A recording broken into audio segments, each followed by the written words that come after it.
It's hard to imagine that two countries would go to nuclear war knowingly, trying to wipe each other out. But the thing you worry about with a country like North Korea with a handful of nuclear weapons is that stuff can happen. Hi, I'm Ian Bremmer, and welcome to the GZERO World Podcast. It's an audio version of what you can find on public television, where I analyze global topics, sit down with big guests, and make use of small puppets. This week, I sit down with Victor Cha, an expert on the Korean Peninsula, who was the front-runner to be the next U.S. ambassador to South Korea, until some folks in the White House thought otherwise. Let's get to it.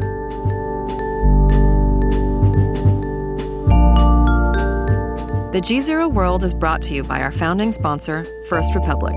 First Republic, a private bank and wealth management company. Imagine a bank without teller lines, where your banker knows your name and its most prized currency is extraordinary client service. Hear directly from First Republic's clients by visiting firstrepublic.com.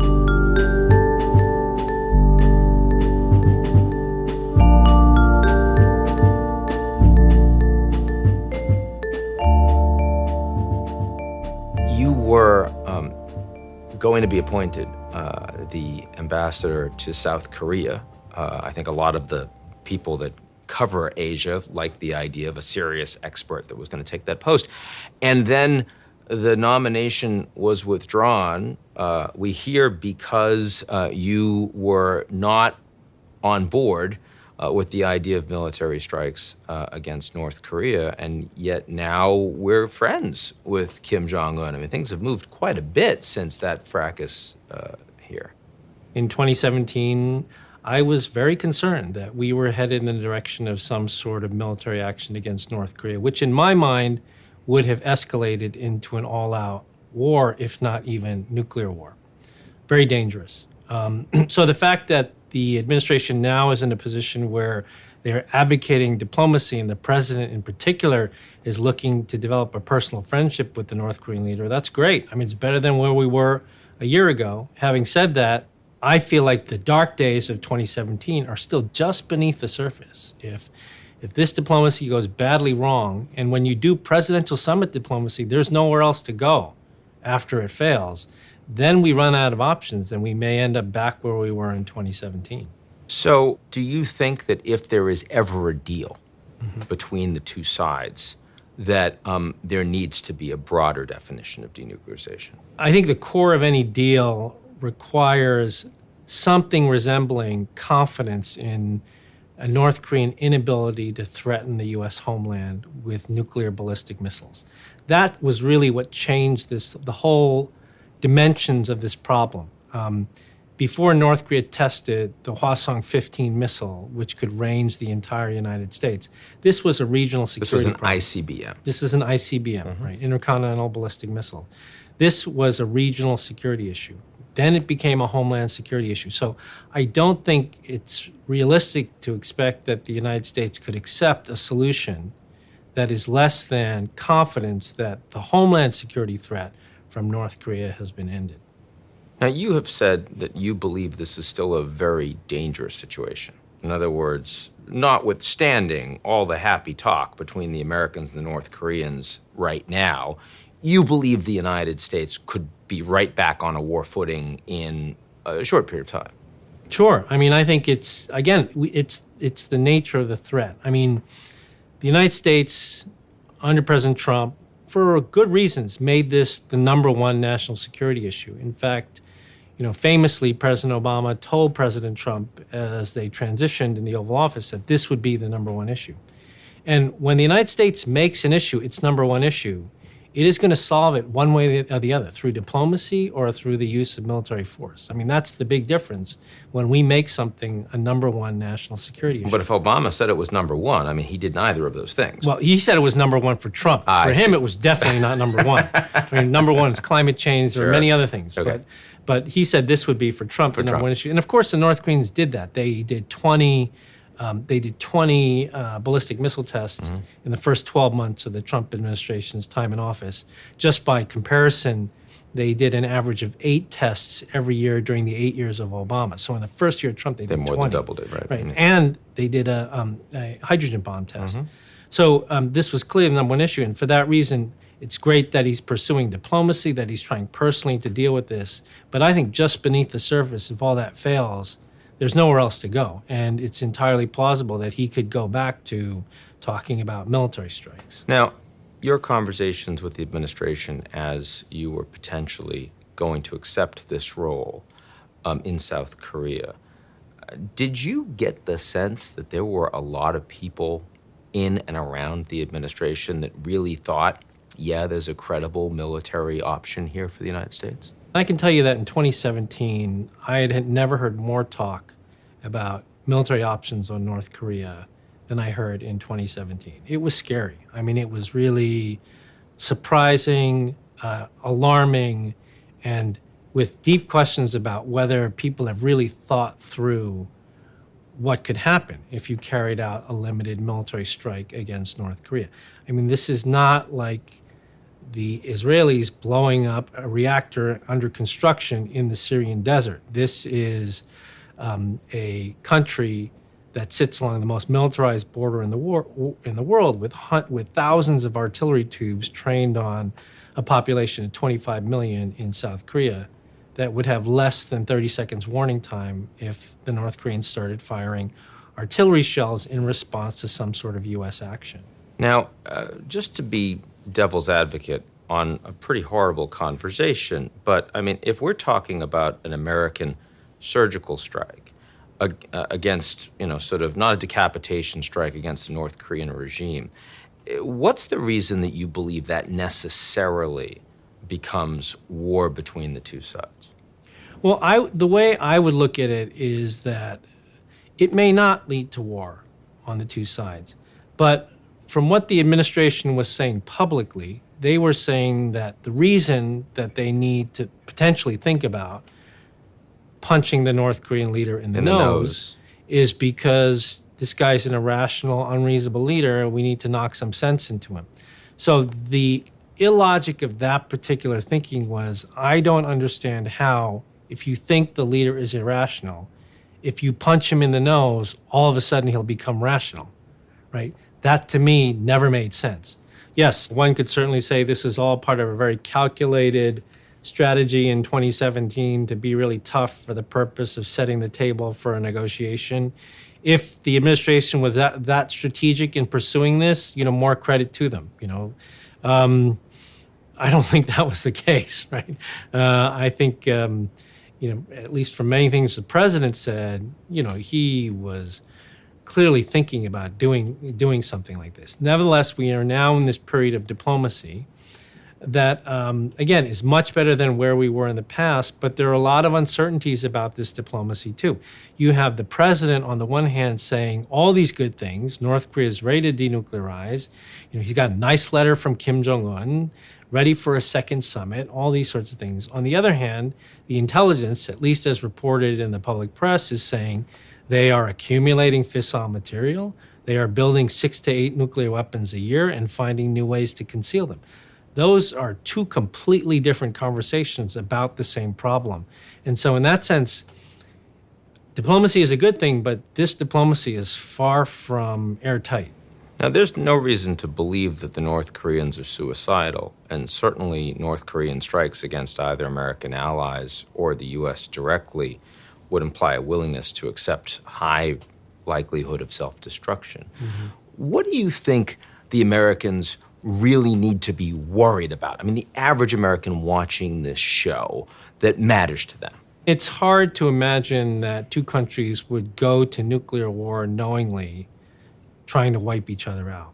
But the thing you worry about with a country like North Korea with a handful of nuclear weapons is that stuff can happen, right? Stuff can happen that then escalates into a potential nuclear exchange.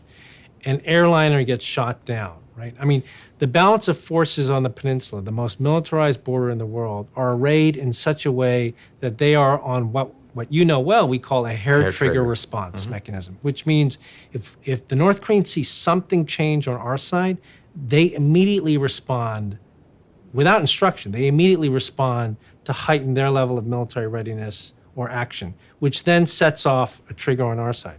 So all it takes is one spark, right? All it takes is one spark to light the flame where it's very difficult to control this escalation ladder, especially between two countries that have no military communication with each other. I mean, part of the Cold War, as you know well, between the United States and the Soviet Union, part of the reason we had an adversarial relationship but communication channels was to prevent accidents from leading to a nuclear exchange. The other thing about a nuclear exchange is that there can be nuclear exchange, God forbid, there can be nuclear exchanges that happen that don't lead to full destruction of either side, but could still kill millions of people, right? And that could lead to a war, but not the sort of all-out war, but one in which lots of people die, even if by accident. And at that point, then what do you say? I mean, like, what are you going to do if there's a limited nuclear exchange between these two countries? Nobody wins, right? How much do you believe that we're building confidence by virtue of the North Korean, South Korean diplomacy, which has seemed to move quite a bit over the past months, by the North Korean Chinese diplomacy, which has seemed to move quite a bit over the past few months? And should the Americans welcome that or not? In South Korea, you have a progressive government, the first progressive government in 10 years. When we say progressive in South Korea, we don't mean pro-choice or pro-gay marriage. We mean pro-engagement with North Korea. And they have a very clear agenda that they're pursuing, going back to the Olympics, on economic exchanges, family reunions, military communications, infrastructure, the entire gamut. Those can be positive things in the sense that they may incentivize the North Koreans to move forward on the diplomacy. They can also be things that reduce incentives for North Korea to do anything on denuclearization, as long as they can continue to get goodies from the South Koreans or from the Chinese, for that matter. But is that a level of confidence building that, irrespective of U.S. and North Korea, would reduce your concerns about military confrontation? Yes, I certainly think it would help to reduce the chances of military confrontation. It would certainly disincentivize North Korea from thinking about military confrontation. And so that could be a positive. But at the same time, it doesn't, I feel like right now, it's not helping the overall negotiation, because South Korea and China were, 10 months ago, they were very closely tied to the United States in terms of this maximum pressure sanctions campaign. And now they're not. Now they're not. Now they are, normalizing their commercial relationships with North Korea, which then disincentivize the North from really making genuine steps towards nuclear negotiations. So you know the Koreans better than most. You've been to Pyongyang. You've engaged in negotiations. When you've watched all of this diplomacy with Kim Jong-un and his sister and others, what surprised you?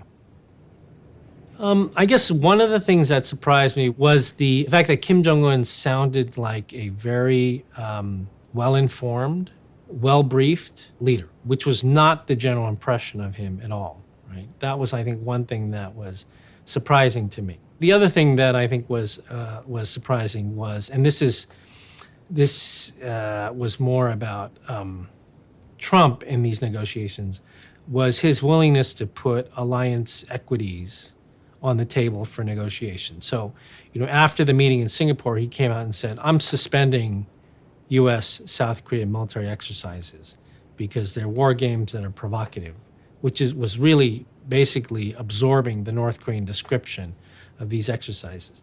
These are routine military defensive exercises that maintain the peace on the peninsula. They uphold deterrence. It's what allies do.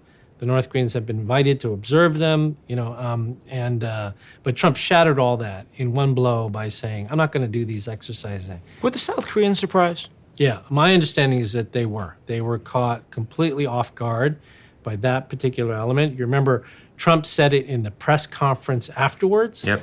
It wasn't anywhere in any of the written documents. So, and I think, you don't normally like to surprise allies like that, or surprise your own government for that matter with that. But I think they were caught off guard by it. And I think in that sense, at least for me as someone who cares about the alliance, I think, sure, give the president some room to negotiate with the North Korean leader. We've never tried it before. Why not? I mean, if we were close to war last year, why not try it? But the other thing is that that's fine, but if you start trading away our alliance strengths and our alliance equities for denuclearization, that's when you start to undermine the longer-term U.S. position in Asia. Because if our alliance is weaker, then that makes our alliance weaker vis-a-vis China. If you were advising Kim Jong-un in this position, and I'm sure you've thought about this, what would you tell him to do that looks kind of like a sustainable endgame for him? I think he's doing it right now, which is he wants to have his cake and eat it too. I mean, he wants to keep a nuclear deterrent to ensure the security of the regime and now focus on economic development. And he's using the potential card of denuclearization as a way to pull all the major powers in, to recognize him, to negotiate with him, to talk to him. I mean, that's the plan that he's pursuing, and it's not stupid. I mean, if you were the North Koreans, you don't have anything else. Like, you don't have anything else in this world except your nuclear weapons. We have to remember the market mechanism in North Korea is only 20 years old. It emerged out of the famine in the mid-1990s where the government ration system broke down. And the government said to the people, you fend for yourself. And they created markets. According to a recent study that we've done, there are now 436 official markets in North Korea. If you are in any major city in North Korea, you are within walking distance within one day of more than one market. And some of the informal surveying we've done shows that 85% of the North Korean people today, citizens inside North Korea today, believe they get more from the market than from the government, right?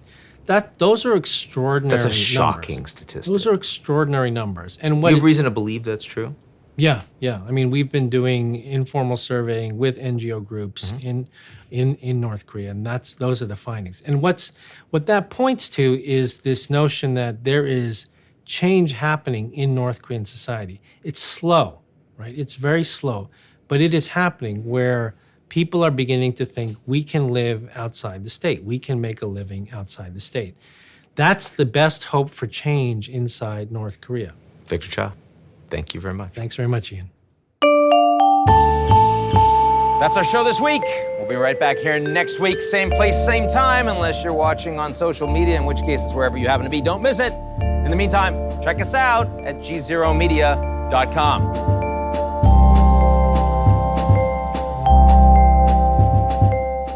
The GZERO World is brought to you by our founding sponsor, First Republic. First Republic, a private bank and wealth management company. Imagine a bank without teller lines, where your banker knows your name and its most prized currency is extraordinary client service. Hear directly from First Republic's clients by visiting firstrepublic.com.